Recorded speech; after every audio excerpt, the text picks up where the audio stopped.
Povo de Deus, a paz do Senhor. Nesse próximo domingo estaremos estudando a segunda lição da Escola Bíblica Dominical, que traz como tema Sal da Terra e Luz do Mundo.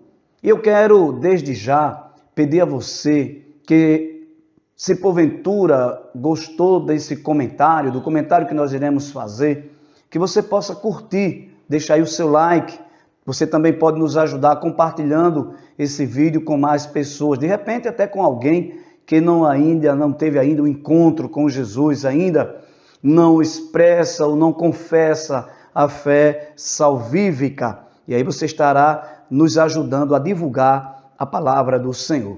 Eu espero trazer nesse breve comentário subsídios para o aluno da escola dominical, também para o professor, que de repente pode ser ajudado com aquilo que nós iremos dizer através deste vídeo. Então eu peço a você que fique até o final para podermos junto estudarmos a lição da Escola Bíblica Dominical do próximo domingo. Jesus, no capítulo 5, Mateus registra isso no capítulo 5 e versículo 13 do seu evangelho, ele diz aos discípulos que eles são o sal da terra e a luz do mundo. E é importante nós notarmos e darmos a devida atenção a este texto, porque Jesus diz isto logo após ter revelado a característica do seu reino. Lição estudada na semana passada sobre as bem-aventuranças ou as beatitudes, onde Jesus revelou quais seriam as virtudes ou qual seria o caráter dos súditos do seu reino, daqueles que seriam seus discípulos, daqueles que seriam seus seguidores. E Jesus naquele momento ele vai falar muito de algo que está acontecendo no interior da pessoa, no coração. Bem-aventurados mansos, bem-aventurados pobres de espírito, bem-aventurados pacificadores, bem-aventurados que choram porque têm fome e sede de justiça. Veja que Jesus está trazendo o aspecto invisível desse reino. Mas agora Jesus vai dizer aos seus discípulos que o reino, sim, ele é invisível, ele é oculto, ele será instaurado no coração de todo crente em Jesus, mas ele precisa ser manifestado ao mundo. Ele precisa ser também visível de alguma forma às pessoas. E como é que isso vai acontecer? Jesus usa metaforicamente dois elementos. Ele usa o sal e ele usa a luz para exemplificar ou para ensinar aos seus discípulos como estes deveriam se comportar ou se relacionar diante daqueles que ainda não fazem parte do reino de Deus. Como esse crente em Jesus deveria confrontar as trevas, deveria viver no mundo que está caído, no mundo que está corrompido pelo pecado, no mundo que, conforme vai escrever o apóstolo João na sua primeira epístola, capítulo 5, versículo 19, onde ele diz que o mundo jaz no maligno, ou o mundo está mergulhado em trevas. Jesus olha para os discípulos e diz: vós sois o sal da terra. E ele faz uma pergunta: se o sal se tornar insípido, para que mais serve, a não ser para ser jogado fora e ser pisado pelos homens? No tempo de Jesus, no tempo do Novo Testamento, o sal era um elemento de grande valor. Era um elemento que servia inclusive para ser pago como salário aos soldados romanos. Geralmente os soldados recebiam seu salário em sal. E é justamente daí que procede a palavra salário. Por aí você percebe que Jesus está usando algo de muito valor para exemplificar a vida dos súditos do seu reino, a vida dos seus discípulos, a vida do crente em Jesus. E ele vai dizer que o sal precisa ter sabor, porque se não tiver sabor, ele não serve. Aí nesse contexto, havia na época de Jesus um tipo de sal que ele, ao ter contato com outros elementos ou com outras substâncias, se tornava insalubre. Era um sal mais barato, era um sal que não tinha tanto valor. Quando Jesus diz, vós sois o sal da terra, Jesus está, nesse momento, falando de uma qualidade ou de uma característica, metaforicamente usando o sal, de como a igreja, ou de como o crente, de como aqueles que são do seu reino vão impactar o mundo. Ele está dizendo da mesma forma que o sal, ao ter contato com outras substâncias, ele muda o ambiente. Porque se você pega uma comida sem sabor e põe o sal, ou uma comida insulsa, logo aquele sal vai temperar aquela comida e ele vai alterar todo aquele ambiente. Jesus vai dizer dessa maneira, o crente em Jesus, ao ter contato com o mundo, ele tem que ter uma vida tal que altere o ambiente, ou seja, onde ele chegue, aquele ambiente está corrompido, aquele ambiente está mergulhado em pecado, ele precisa viver de tal maneira que ele altere aquele ambiente. Feito essas considerações iniciais, a lição desse domingo está dividida em 3 tópicos. Primeiro, o sal tempera e conserva. O segundo tópico fala a respeito de a luz ilumina lugares em trevas, porque também Jesus vai dizer, vós sois a luz do mundo. E por fim, os discípulos que influenciam, é o terceiro tópico, discípulos que influenciam. Por quê? Porque uma das coisas que eu e você, como igreja de Deus, temos a responsabilidade é de influenciar o mundo. Mas influenciar como? Apenas com a pregação? Apenas com a mensagem? Apenas com os ensinos? Não. Influenciar com o modo de vida. Influenciar com o testemunho. É isso que Jesus está ensinando quando ele diz que os seus discípulos são sal da terra e luz do mundo. Jesus está dizendo que a sua igreja tem no Espírito Santo o poder e a capacidade de influenciar este mundo, fazendo com que este mundo que está mergulhado em trevas seja alcançado pelas verdades, seja afetado, transformado pelas qualidades e o caráter do seu reino. E há uma frase que eu quero citar para você, na verdade é um provérbio latino, que diz o seguinte: as palavras movem, mas os exemplos arrastam. Então, não adianta ter apenas uma mensagem, é preciso ter a vida da mensagem. Não adianta apenas ensinar, é preciso viver o que ensina, porque somente quem vive o que ensina, somente quem vive o que prega, é que terá a capacidade de influenciar as outras pessoas a desejarem e a querer entrar no reino de Deus. Percebe como é grande a nossa responsabilidade diante das pessoas, primeiramente diante de Deus e diante das pessoas?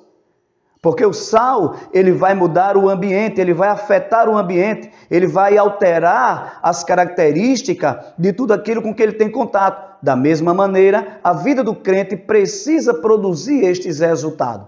Logicamente não sozinho, logicamente não por si mesmo, mas pelo poder do Espírito Santo, pela graça do Espírito Santo que está na vida deste filho e desta filha de Deus. É importante nós observarmos que quando o sal perdia o sabor, ou quando o sal perdia as suas qualidades, ele era jogado fora, ou seja, não servia para nada. Não tinha importância. Por quê? Porque não produzia nenhum tipo de mudança. Então alguém que diz estar no reino de Deus e a sua vida não tem um testemunho capaz de produzir mudança nas outras pessoas, é preciso parar para refletir, é preciso repensar a sua fé, é preciso repensar a sua crença e é preciso avaliar o seu modo de viver. Porque Jesus nos dá uma grande responsabilidade quando diz, vós sois o sal da terra. E na lição o escritor vai falar a respeito das características do sal e ele vai dizer que o sal ele era usado para conservar. Em que aspecto? Um alimento, logicamente, a gente sabe que naquela época não havia tecnologia para refrigeração, logo, qualquer alimento que pudesse ser afetado pela putrefação ou sofrer uma transformação pelo tempo, ele seria conservado em sal, era feita uma salmoura, e aquele alimento, fosse carne, fosse peixe, ou outro qualquer alimento que pudesse ser conservado pelo sal, ele era conservado. E quando se fazia esse processo, qual era a intenção? É que aquele alimento conservasse, ou que aquele alimento não perdesse as suas características, não perdesse as suas qualidades. E nesse aspecto, Jesus está, na verdade, ensinando uma verdade muito profunda a respeito disso. Ele está dizendo que o crente, mesmo tendo ele contato com o mundo, mesmo estando ele em ambiente de trevas, em ambiente de pecado, ele não pode perder as suas características. Ele não pode perder a sua essência. Então, o crente enquanto sal, em contato com o mundo que jaz no maligno, primeiro, ele não perde a sua essência e segundo, ele procura conservar ou afetar ou transformar o ambiente onde ele está habitando, onde ele está vivendo.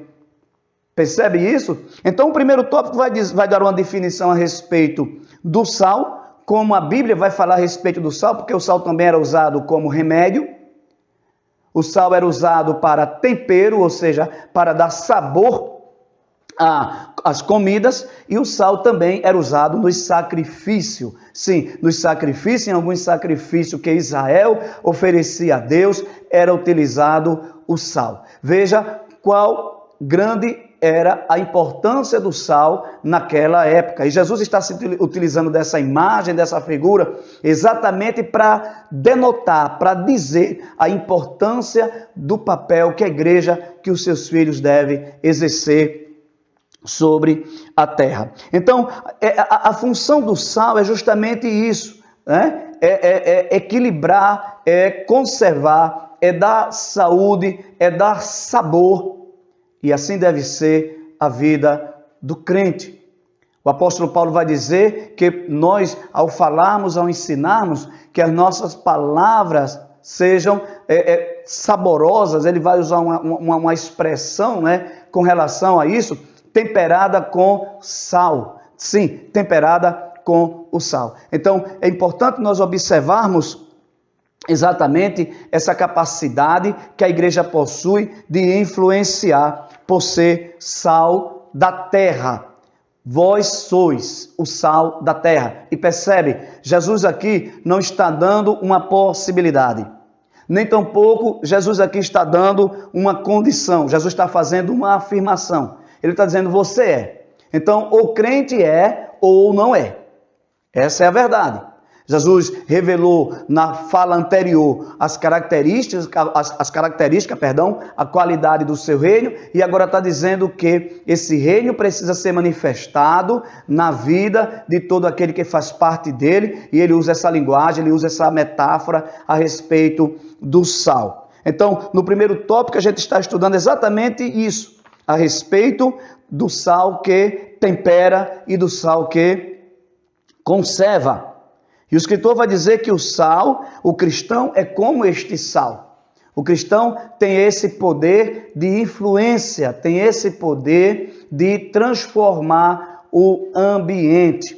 Porém, se o testemunho não for um testemunho verdadeiro, se o testemunho não for um testemunho fundamentado na palavra de Deus, se esse testemunho que o crente está manifestando não for um testemunho que exiba ou que manifeste as características ou caráter do reino de Deus, esse testemunho, além de não causar nenhum efeito, na verdade é um mau testemunho, além de não alterar nenhum ambiente, esta pessoa corre o risco de ser pisada pelas outras pessoas, desrespeitada, zombada pelas outras pessoas. Então veja como é grande a nossa responsabilidade diante das pessoas por dizermos e por sermos, na verdade, filhos do reino, filhos da luz, crentes e salvos na pessoa bendita de Jesus Cristo. Uma das coisas que é importante nós frisarmos aqui é que o sal, apesar de ter todo este poder, de ter todas essas qualidades, você não percebe quando ele é lançado na panela ou quando ele é misturado com outras substâncias. As outras substâncias vão aparecer, continuarão aparecendo, mas o sal desaparecerá. Isto traz a lição a respeito da moderação, a respeito de que o crente não precisa aparecer no sentido exuberante, no sentido estrondoso. O crente não precisa fazer da sua vida, não é? Algo que chame a atenção ou tocar trombeta de si mesmo, falar de si mesmo. Não, o papel do crente é manifestar Jesus. O papel do crente é manifestar quem é o rei desse reino, que é o próprio Jesus. E ele, como sal da terra, esse testemunho que precisa acontecer na sua vida oculta, na sua vida privada e também manifestar-se na vida pública.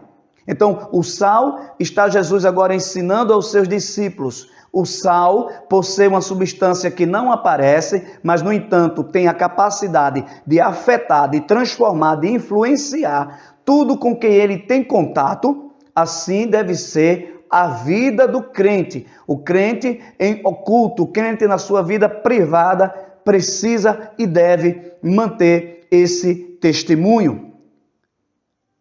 Em seguida, Jesus vai dizer: vós sois a luz do mundo. E ele diz: não se pode acender uma lâmpada e colocar debaixo da mesa.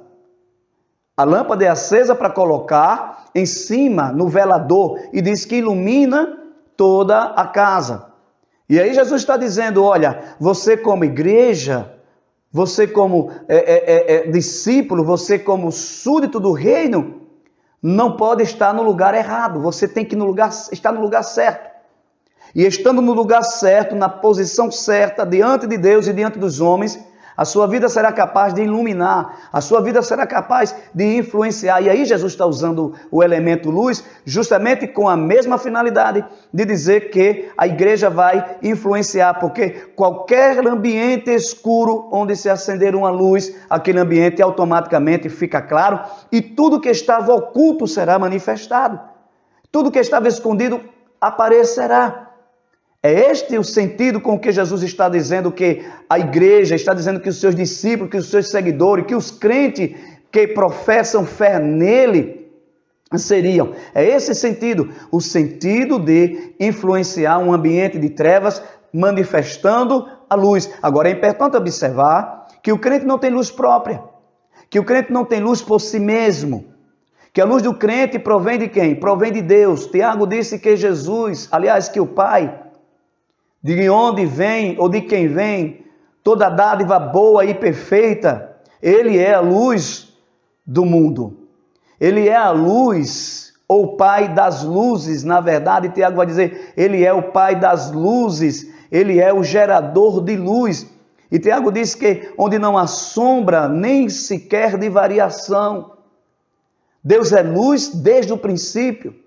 O próprio Jesus vai dizer também: eu sou a luz do mundo, quem me segue não andará em trevas. O Salmo 119, versículo 5 vai dizer que a palavra também é luz, lâmpada para os meus pés, luz para o meu caminho, é a tua palavra.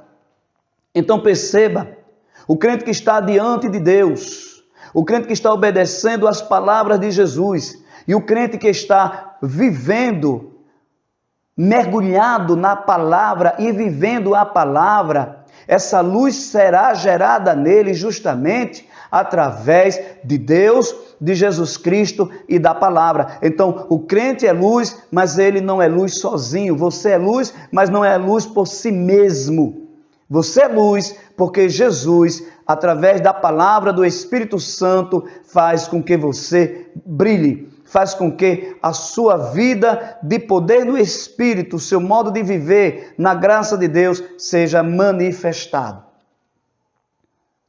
E Jesus vai dizer: não se pode esconder uma cidade edificada sobre o monte.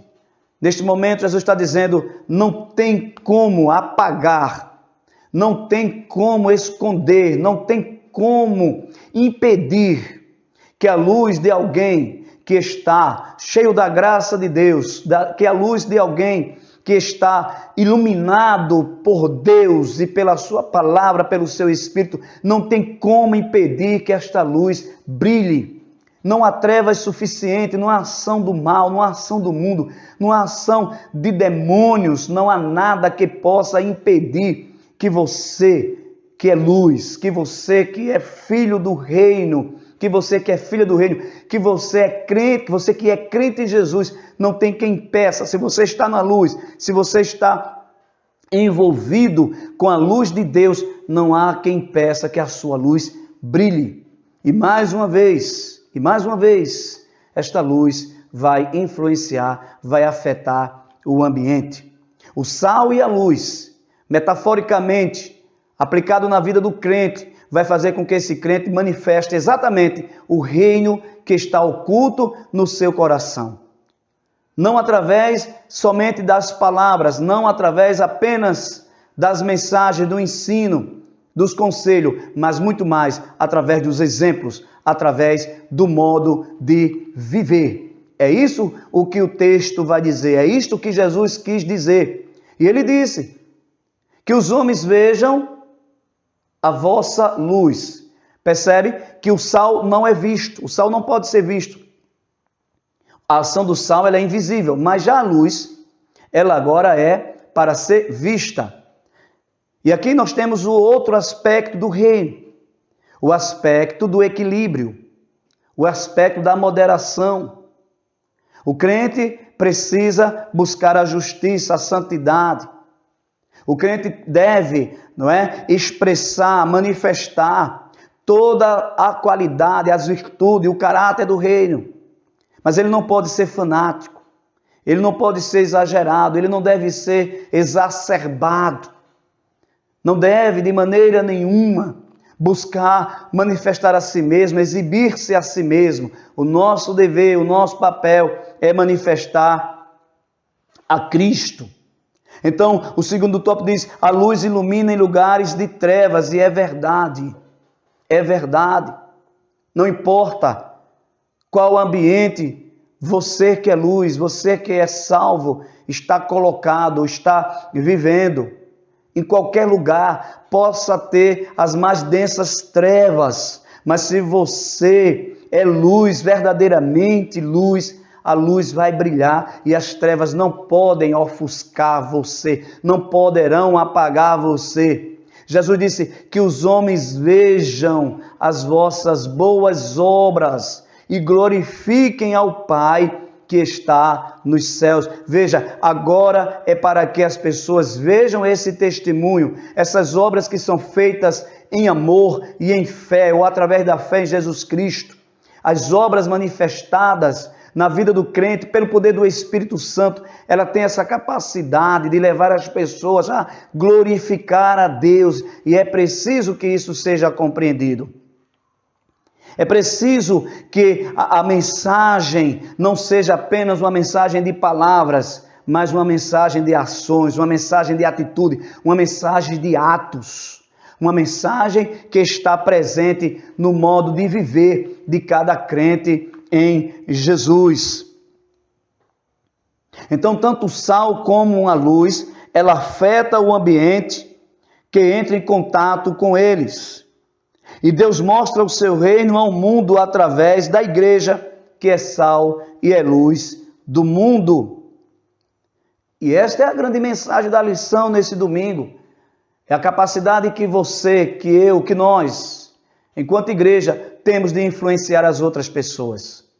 A capacidade que nós temos de revelar a Cristo através das nossas maneiras, dos nossos relacionamentos, através da nossa forma de se relacionar com alguém que ainda não está nesse reino. Então veja como é grande, como é tremenda a nossa chamada, a nossa responsabilidade diante de Deus e diante dos homens. Eu quero ler com você a conclusão dessa lição, que diz o seguinte: neste mundo dominado pelas trevas do pecado, só mesmo a influência dos servos de Cristo para promover verdadeiras mudanças. É preciso que a luz divina brilhe a partir de nós, para que todos vejam as nossas boas obras e glorifiquem o Pai. Mas também é preciso lembrar que sem um verdadeiro testemunho, o Evangelho não será levado a sério entre os homens. Entretanto, se o cristão mostrar uma vida verdadeiramente transformada, sincera e sem artificialismo, exerceremos o nosso papel de sal da terra e luz do mundo. Então, pense nisso, pense nestas coisas e nós estaremos, na verdade, fazendo ou cumprindo o nosso papel como sal da terra e luz do mundo. Que jamais percamos as qualidades, as virtudes, a característica de filhos e filhas de Deus que fazem parte deste reino. Que jamais tenhamos a luz de Cristo que está nas nossas vidas abafada ou ofuscada pelas trevas deste mundo. Que Deus te abençoe e que essas palavras possam falar profundamente em teu coração. Deus te abençoe.